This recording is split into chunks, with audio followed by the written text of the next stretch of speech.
রামায়ণ আর মহাভারত এই দুটো মহাকাব্যের নাম শোনেনি এমন মানুষ খুঁজে পাওয়া মুশকিল, তাই না? কিন্তু একটা ব্যাপার কি, এই বিশাল মহাকাব্যগুলো তো লেখা হয়েছিল সংস্কৃতে। তাহলে সেই সংস্কৃতের কঠিন গণ্ডি পেরিয়ে এগুলো কি করে বাংলার একদম ঘরে ঘরে মানুষের মনে পৌঁছে গেল? আজকের আলোচনাটা ঠিক এই নিয়েই। আমরা দেখব কিভাবে এই কিংবদন্তি গল্পগুলো বাংলা ভাষায় যেন নতুন করে জন্ম নিল আর আমাদের বাঙালি সংস্কৃতির একেবারে ভিত হয়ে উঠল। তাহলে আসল প্রশ্নটা এটাই, তাই না? যে মহাকাব্যগুলো ছিল পণ্ডিতদের পড়বার জন্য, সেই কঠিন সংস্কৃত ভাষায় লেখা, সেগুলো সাধারণ মানুষের কাছে এত আপন, এত কাছের হলো কি করে? এর উত্তরটা কিন্তু লুকিয়ে আছে, জানেন? লুকিয়ে আছে আমাদের বাংলার মধ্যযুগের ইতিহাসে। চলুন আজ সেই গল্পটাই একটু খোলাসা করা যাক। তো সময়টা ছিল যখন তুর্কি আক্রমণের যে একটা অস্থির অবস্থা, সেটা কেটে গেছে। বাংলায় তখন ধীরে ধীরে একটা স্থিতিশীল সমাজ ফিরে আসছে। আর যখনই সমাজে একটু শান্তি আসে, স্থিরতা আসে, তখনই কিন্তু মানুষের মধ্যে একটা নতুন সাংস্কৃতিক চাহিদা জন্মায়। ঠিক সেটাই ঘটছিল। দেখুন, সমস্যাটা ছিল সংস্কৃত ভাষায় লেখায় মহাকাব্যগুলো সাধারণ মানুষের ধরাছোঁয়ার একেবারেই বাইরে ছিল। ফলে কি হলো, একটা বিরাট সাংস্কৃতিক আর আধ্যাত্মিক শূন্যতা তৈরি হলো সমাজে। মানুষের তখন এমন কিছু দরকার ছিল, এমন সাহিত্য দরকার ছিল, যা তাদের নিজেদের ভাষায় কথা বলবে, তাদের নিজেদের জীবনের, নিজেদের সুখ দুঃখের ছবি ফুটিয়ে তুলবে, যা তাদের আত্মপরিচয়ের খোঁজে একটা দিশা দেখাবে। আর ঠিক এই ফাঁকা জায়গাটা পূরণ করতেই কিন্তু এগিয়ে এলেন বেশ কয়েকজন অসাধারণ কবি।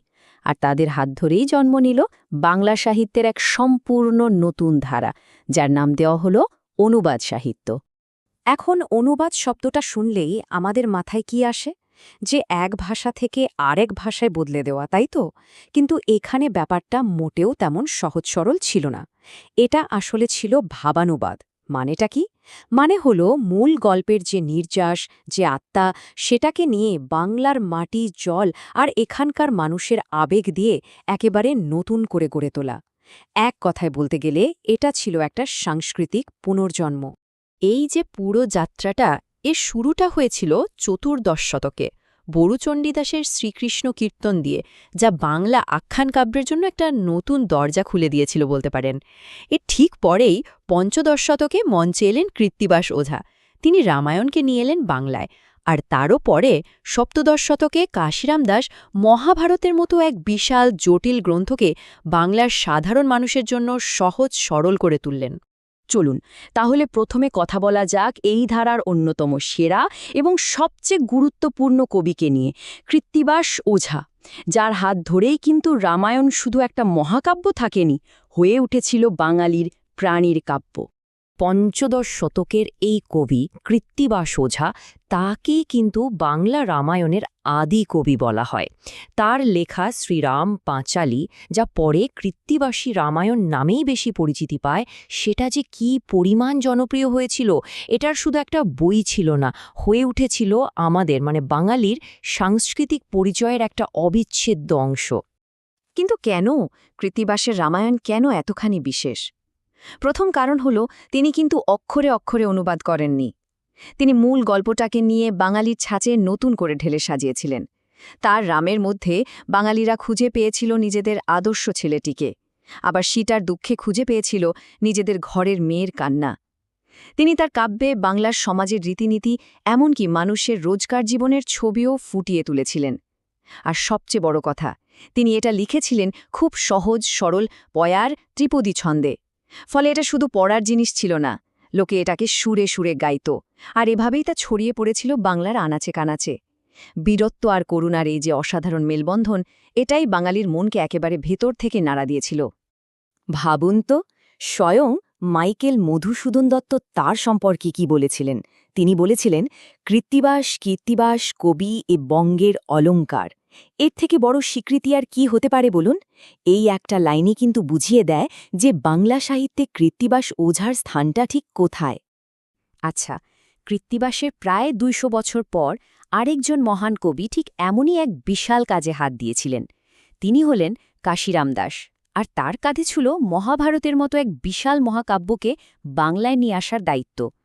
সপ্তদশ শতকের শুরুর দিকে কাশিরাম দাস সংস্কৃত মহাভারতকে বাংলায় আনার এক কঠিন কাজটা শুরু করেন। আর দেখুন, মহাভারত তো শুধু আকারে বিশাল নয়, এর মধ্যে যে দার্শনিক গভীরতা আছে, সেই মহাকাব্যকে বাংলার সাধারণ মানুষের কাছে পৌঁছে দেওয়াটা কিন্তু মোটেও সহজ কাজ ছিল না। কাশিরাম দাস মহাভারতের প্রথম 4টে পর্ব মানে আদি, সভা, বন আর বিরাট এই পর্বগুলো অনুবাদ করেছিলেন। তার লেখার ভাষাটা ছিল কৃত্তিবাসের থেকে একটু বেশি ফর্মাল, মানে সংস্কৃত ঘেঁষা। আর এটা কিন্তু মূল মহাভারতের যে একটা গাম্ভীর্য আছে সেটাকে ধরে রাখতে খুব সাহায্য করেছিল। তবে ভাষাটা একটু কঠিন হলেও তার গল্প বলার ধরনটা ছিল অসম্ভব সাবলীল আর গতিময়, যা পাঠককে একেবারে গল্পের স্রোতে ভাসিয়ে নিয়ে যেত। উনি মূল গল্পকে বেশ কিছুটা সংক্ষেপিত করেছিলেন, আবার কিছু কিছু জায়গায় নিজের কল্পনা শক্তি ব্যবহার করে ছোট ছোট উপকাহিনীও জুড়ে দিয়েছিলেন, যা তার রচনাকে একটা আলাদা মাত্রা দিয়েছে। তাহলে দুজনকে যদি আমরা পাশাপাশি রাখি, কি দেখতে পাই? একদিকে কৃত্তিবাস, যিনি হলেন আবেগের কবি, তিনি রামায়ণকে বাঙালির একটা পারিবারিক মহাকাব্যে পরিণত করেছেন সহজ সরল ভাষায়। আর অন্যদিকে কাশিরাম দাস, তিনি হলেন ক্লাসিক্যাল ধারার এক কথক। তিনি মহাভারতের বিশালতাকে তার ভাষার গাম্ভীর্য দিয়েই ফুটিয়ে তুলেছেন। সোজা কথায় একজন গল্প বলেছেন মাটির খুব কাছ থেকে, আর অন্যজন ঐতিহ্যের প্রতি বিশ্বস্ত থেকে সেই মহাকাব্যকে আমাদের কাছে পৌঁছে দিয়েছেন। কিন্তু এই যে এত কথা বললাম, এই কাজগুলো আসলে এতটা গুরুত্বপূর্ণ কেন? কারণটা হলো, এগুলো শুধুমাত্র কিছু বই বা গল্প ছিল না। এই মহাকাব্যগুলো ধীরে ধীরে প্রজন্মের পর প্রজন্ম ধরে বাঙালির যে একটা সম্মিলিত পরিচয়, তার ভিত্তিপ্রস্তর বা ফাউন্ডেশন হয়ে উঠেছিল। আর সবচেয়ে গুরুত্বপূর্ণ বিষয়টা হলো, এই অনুবাদ করা মহাকাব্যগুলো বাঙালির নৈতিকতা, তাদের আদর্শ, তাদের সামাজিক মূল্যবোধ এসব কিছু তৈরি করতে একটা বিরাট ভূমিকা রেখেছিল। ভাবুন, রামের পিতৃভক্তি বা যুধিষ্ঠিরের সত্যবাদিতা, এই সব মহান আদর্শগুলো কিন্তু এই বইগুলোর মাধ্যমেই বাংলার ঘরে ঘরে পৌঁছে গিয়েছিল। আর এভাবেই একটা গোটা জাতির চরিত্র গঠনে এগুলো সাহায্য করেছে। এই স্লাইডের লেখাটা দেখুন, কি দারুণভাবে পুরো বিষয়টাকে তুলে ধরেছে। এই বইগুলো ছিল সত্যি একটা আয়নার মতো, যে আয়নায় বাঙালি তার নিজের মুখ, নিজের সমাজ, নিজের আদর্শের প্রতিচ্ছবি দেখতে পেত। এগুলো তাই নিছক অনুবাদ ছিল না, ছিল বাঙালির আত্মপরিচয়ের এক জীবন্ত দলিল।